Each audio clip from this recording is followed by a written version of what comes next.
Welcome, collectors of all ages. This is Mike with Jayhawker Vintage Cards. Today's going to be something a little bit different. I am going to be heading to a card show to meet up with some fellow YouTube content creators. Now, one of the gentlemen, Chris from Missouri, I've met a few times, but I'm also going to meet up with Billy Ballgame.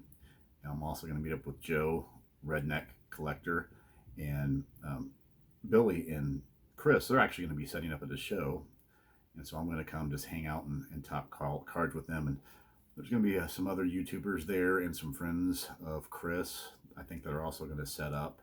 But anyway, the plan is just sit around and shoot the breeze. It's about a 2.5 hour drive, depending on how many stops I make from where I live at. And I have to admit, as a born and bred KU Jayhawk fan, this is a hard place for me to go. See, I'm going to be driving to the den of the devil, which is Columbia, Missouri, home of the Missouri Tigers. Honestly, I've been to this show a few times. It's put on by Dugout Sports, and it's really a good show. It really is.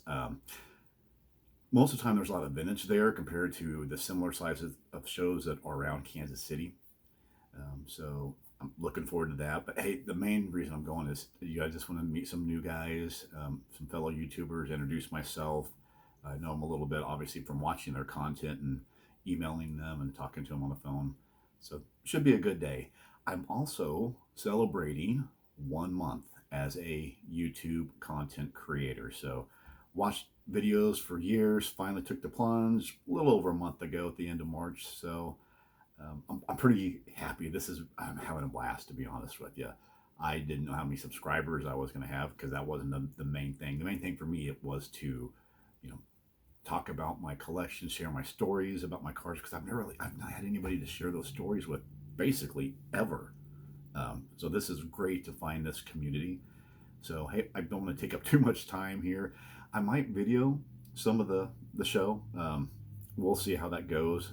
I might just get lost talking and completely forget about it, or not put that at that high of importance. And then after the show, I know the plan is to hang out at their houses for a little bit. I don't know if I'm going to do that.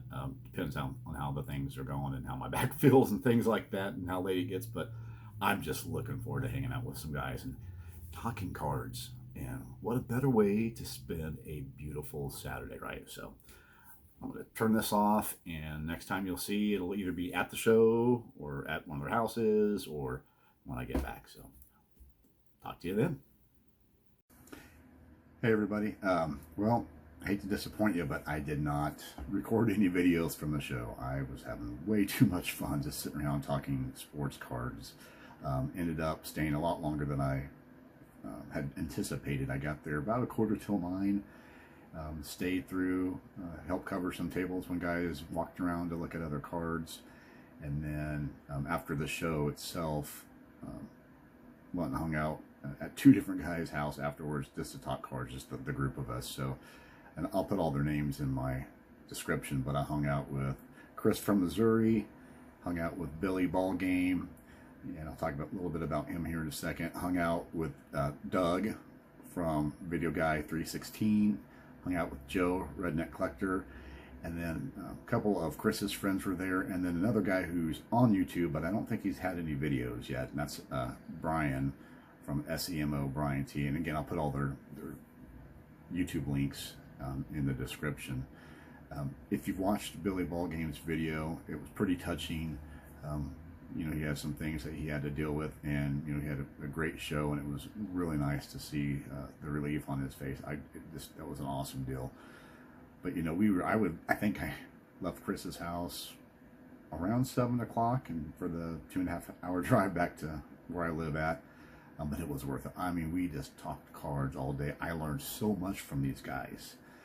We all have a little bit different collecting styles, different collecting backgrounds, budgets. I mean, it was a little bit of everything, which is exactly what this community is. I had not planned on buying any cards. I took some money just in case I found something, and I actually got a couple cards from Billy Ballgame that I want to show you here real quick. So First one I want to show you is a card that most of you probably have, and it's not vintage. It is Ken Griffey Jr. rookie. And I think this is just, it's a beautifully centered card. I know it's an old PSA serial number, but I've had so many of these over the years. Back when I used to collect, but I sold them all when I was a dealer. And so I haven't had one since. And so I got this one. It's beautiful. I'll probably stick this in my collection. I mean, this is one of the iconic, if not the iconic card for kind of the tail end of my generation. Just a beautiful card. Just a great card. Then the other card I got from Billy was this 1960 Topps Brooks Robinson. Again, I don't know, there's a lot of glare going on there today. Beautiful, absolutely beautiful centered card. I think it looks better than the 6. When I got home, I did compare it to some of the 6s that I have. This is better. So whoever graded this was pretty harsh on that particular day. But anyway, you know, when I joined this YouTube community, I've been doing this for really like just over a month. I reached 100 subscribers far faster than I thought I would. I didn't know, you know, I just have a very simple channel. I just push record and then I stop it, go to an editor to put a couple of video pieces together. Nothing fancy. At some point I do, you know, down the line want to do some additional things, but right now it's pretty simple. So for all of you who have subscribed and watched my videos, you know, tip of the cap. I truly appreciate it. So I thought what I would do for my 1 month anniversary is show some cards that people have commented on that I've showed on my previous videos, and you know, cards that people sent me emails about, which I've gotten a kick out of. A lot of people sent me emails rather than make comments on the actual videos themselves. So I'm going to show some of the ones that I've had the most comments. No real particular order, I guess, but anyway, I'll start with the George Brett rookies. Now, I sent off a bunch of George Brett rookies for grading that came back, and Rudog21 mentioned to me, hey, you know, my son is kind of getting interested in collecting vintage cards, so would you be willing to sell one of those? And I thought about it. I'm like, and you can go back and watch the video. I won't go over too much, but I want to get young people interested in vintage cards because I was young when I started vintage cards. A lot of guys who are getting back into collecting, they didn't collect vintage cards back in the 80s or 90s when they collected as kids, but now that they're older, they're getting more interest in that. I did from the beginning. I love vintage cards, so I let Rudog know, hey, I want to do something different than that. I want to give your son a George Brett rookie from my remaining ungraded ones. There's still some in here that are pretty darn good. So we're going to hopefully meet up at a show in Kansas City in a couple weeks. His son may be coming. That would be great. If not, I think Rudog is still planning on showing up, and I'm going to let him pick one of these or just give him the one I think is the best one to give to his son. And here's what's great. His son is named Zachary, and he actually emailed me on his own to thank me for doing this. And that's what this is about, right? Passing it on to the next generations to keep this vintage community going. So I'm excited to meet Zachary or his dad or both, and like I said, pass this on and continue the hobby in that case. Another card that I got a lot of comments on, because a lot of my followers and subscribers are from the St. Louis area or Missouri, and they're big Cardinals fans, but it's the 53 Bowman Stan Musial. This set's beautiful, and this, I mean, just look at this card. It's just a great card. I'm just going to go through these very quickly. I got some comments on the satchel page due to the centering and how it looks a little bit nicer than the 2.5, and it actually has one of those little PWCC, you know, one of the tops of the grades that they have. I don't know. I don't really understand it. I don't really care, but I got a lot of comments on this card as well. Surprisingly, I got quite a few comments and emails about this one due to the centering, and I love this set, but it's a T205 Zach Wheat. Got a lot of emails, comments on the 56 mantle one of the best looking mantle cards that are out there, I think. This one's a little bit off center, but you know, it got a better grade than I thought it would. So I was happy with that one. And I've been really lucky on my grades, I think, for the cards I've submitted. That's a beautiful Jackie. I mean, the yellow background with the blue, it really pops. It really pops. So this is a pretty card here. A lot of people commented on the 55 Topps All-America. Jim Thorpe, again, this is one of the best looking cards I have in my collection. I just love everything about that. I did that last time. I think that really pops the back. Yeah, I'm a nerd. I look at the back of cards, but you know, that's what we do. Got a lot of comments on the Gale Sayers rookie. I guess apparently a lot of these are more off-center. I think this one's still off-center a little bit, but again, a lot of people asked about this one, talked about it. Again, a lot of St. Louis people commented or emailed me about this Bob Gibson high number, 7.5. Again, another beautiful card. Love this card.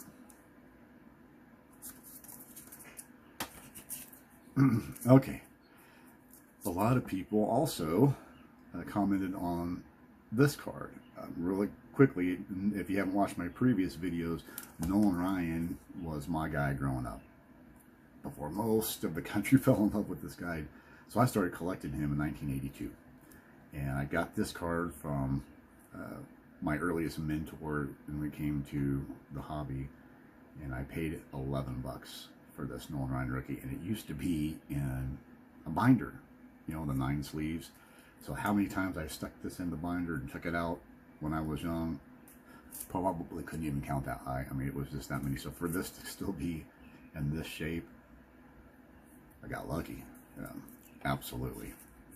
Had a lot of people comment or shoot me emails about the Honus Wagner, asking me if I would sell it and how much for it. They're out there. They're not real rare, but apparently people like this one. Heading back to the St. Louis theme. So this is an example of, it's a 1.5, but it's still a beautiful card. There's no huge creases or anything on this one. And for those of you just starting out, you know, you don't have to get a 5, 6, or 7. I couldn't afford a 5, 6, or 7 of this card, or a lot of these cards that I have. The ones that have the good grades, in the most part, I've had in my collection. I'm not out there buying them in those high grades. Stan Musial rookie, beautiful card. These last ones, actually, I did leave some last ones because these are the ones I did get the most comments on. And I will start with another example of a low grade card. The Sandy Koufax 55 Topps rookie. That is a 1. And the reason it's a 1 and not a 4 is because up in these top 2 corners, there's little, I mean, tiny little pinholes. I don't even know. I'll do it like this. I'm not going to get it centered. But trust me, there's a little tiny pinhole there. And there's a little tiny pinhole up there. And then the back, it's even harder to see on the back because they really don't come through it. And it's just not gonna get that glare away because I have the plastic over the slab. But that is a beautiful card. And it's a 1. So a lot of people wouldn't want it because it's a 1, and it's because it has pinholes. But I will take this clean card that's well centered, that has 2 tiny little pinholes that you can't see unless you know where they're at and you get it up close, or a 4 or 5 that has some flaws, that's maybe off cut really bad, because this registration on this card is impeccable. It is absolutely stunning. Got a lot of comments on this one that I've shown quite a few times. This is a 56 Topps white back, which is the rare for this series, Series 2, Roy Campanella. And this, as you can see, is a SGC 7. And this is the highest graded 56 Topps white back by SGC. If you look at their population count, this is the only 7. There's none higher. There's no 7.5s or above. The next one, the next highest is a 5. I've had more people ask me about how much I would sell this for, or if it's for sale. I've had people offer it to me, and honestly, everything has a price, right? Everything has a price. I have no idea how to value this. I've talked to some people that have been in the hobby. Some of the guys I actually just mentioned. It's really hard to put a value on something when there's nothing to base it on. There's been some PSA whitebacks that have sold years ago for a decent amount, and some of the offers that I received were less than that because there's that stigma of PSA is better than SGC. I think that's kind of gone away for most people in the vintage community, except those people who just cannot accept that PSA isn't the best of everything. And they're out there. They look down at SGC. PSA is all they submit with. That's all they care about. That's fine. This card looks 20 times better in the SGC slab than it would in the PSA slab. Would I sell this? Sure. I just don't know what I would sell it for, so I'd have to really think about it. But, you know, selling this card could help me because I don't really have an attachment to Rory Campanella. Or this card. This isn't one that I've really had for a long time, like a lot of my other cards, like the 2 I'm going to show you after this one. So would I sell this card? Yes. For what? I don't know, but I'm definitely not going to give it away if I sell it. I'm very fine to keep it in my collection for a while. I'll show you 2 cards here, and these are actually the last 2 cards I'm going to show. And I don't want to kind of go over the whole story, but my dad found a sack, a literal paper bag sack of cards when I was a kid, like 13 or 14. He didn't like that I collected cards. He never ever bought me any cards except for this sack.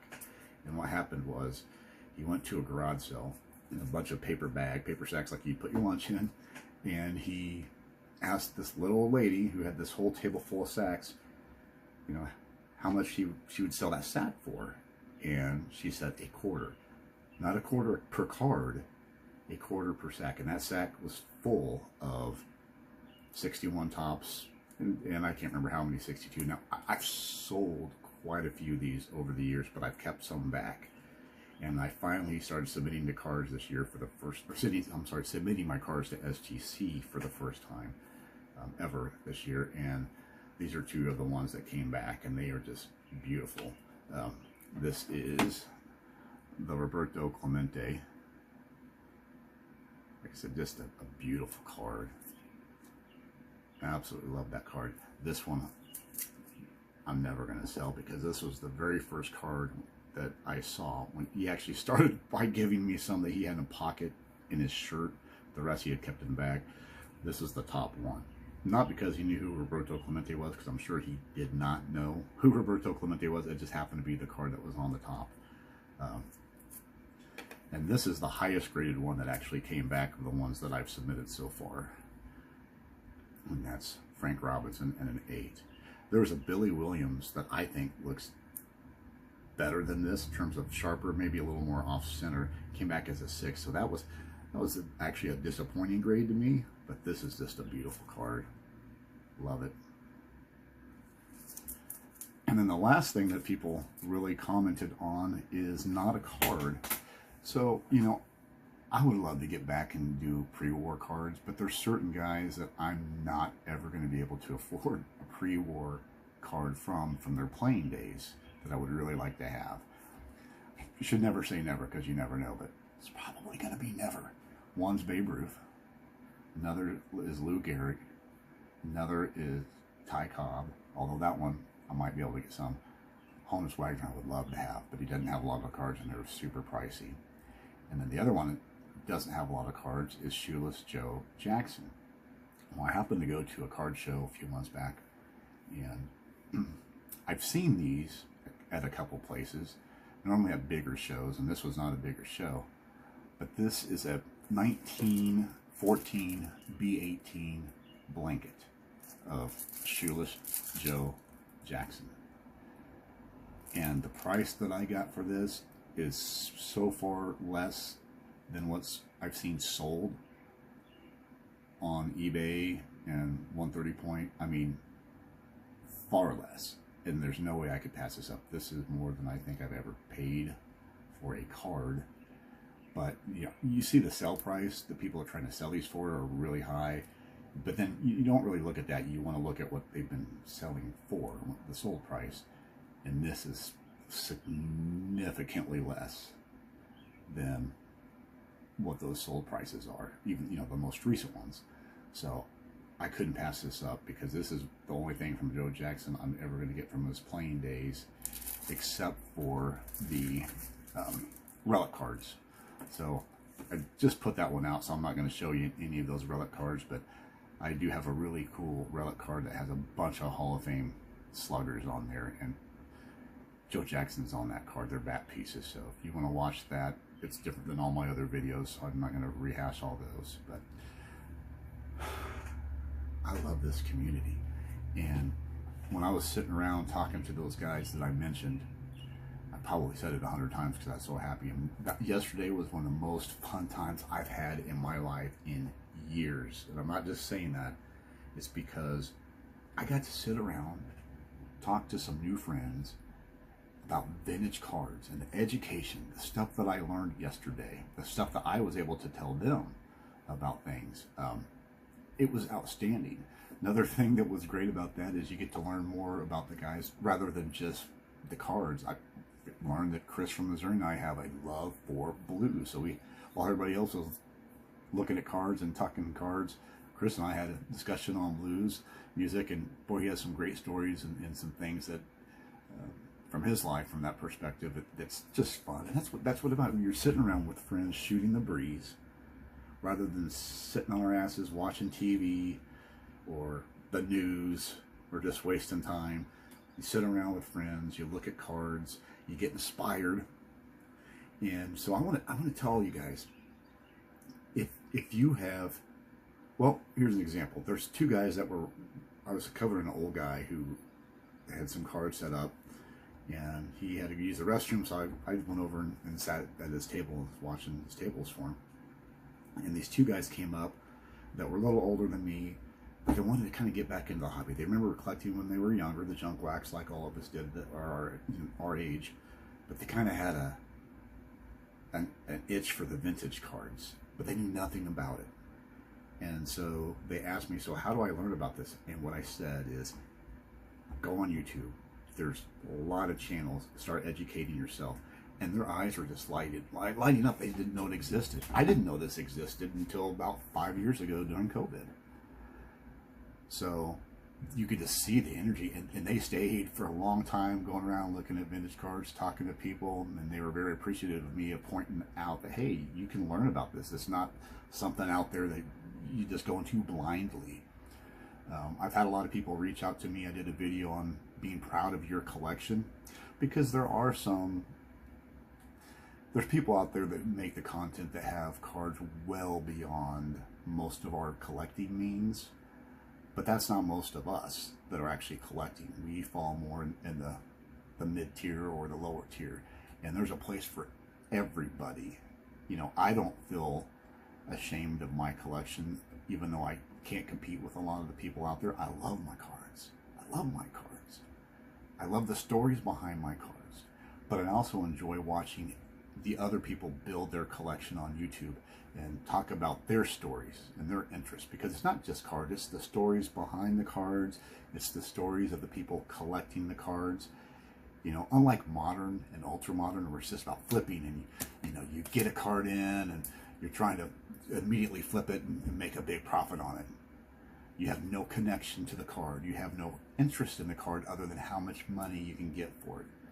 And what's sad is that seems to be all that kids are looking for. I was listening, and I always listen when I go to the shows and watch the kids with their little suitcases and walk around, and you hear all they're talking about is, man, I want to sell this card. Oh, hey, I just got this for this price. I'm going to try to sell it for that price. There's no connection. There's no connection. There's no passion for the card itself. It's only a passion for making money. And somehow we need to change that. And if we can't change it, we at least need to show there's another side to collecting. Because that's not collecting. That's just flipping. That's just investing. Where's the fun in that? Is it just about making money?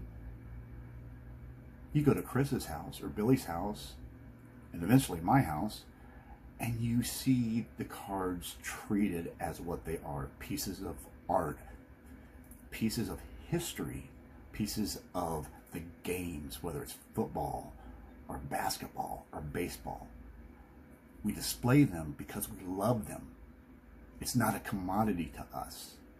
Now, we may use cards to move up and get better cards and trades.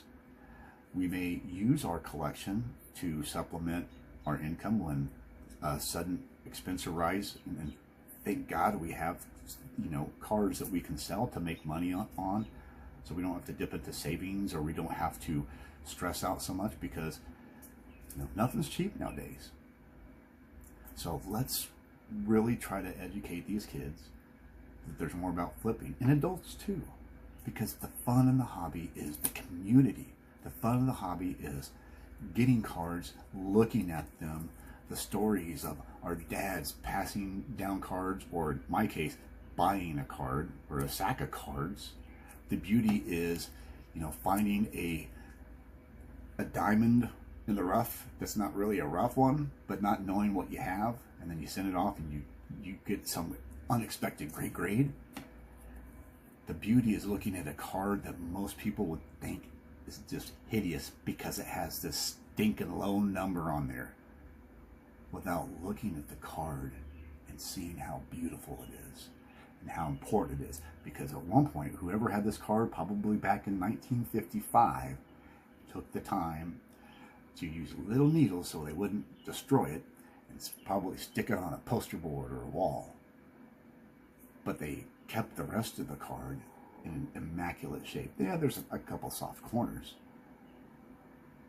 but because they did that, this guy here could afford it. And that's one of the most beautiful cards in my collection. I don't give a crap that this has a 1 on it. My eyes see a beautiful card, and if I want to look at it from a grade point, it's a 4 all day without those 2 little holes. And I don't care about those 2 little holes. This card's in my collection, and I love it. So if you're out there and you watch videos and you could say, hey, I don't know about starting a channel, start a channel. I don't care how big your collection is. I don't care how small your collection is. I don't care if you're out there buying $5 cards or $10 cards. Your collection is something you should be proud of. I've done this for a little over a month, and it's one of the best decisions I've ever made in my life. I'm having a blast. I absolutely love this. So until next time, be proud of your cards. Keep collecting.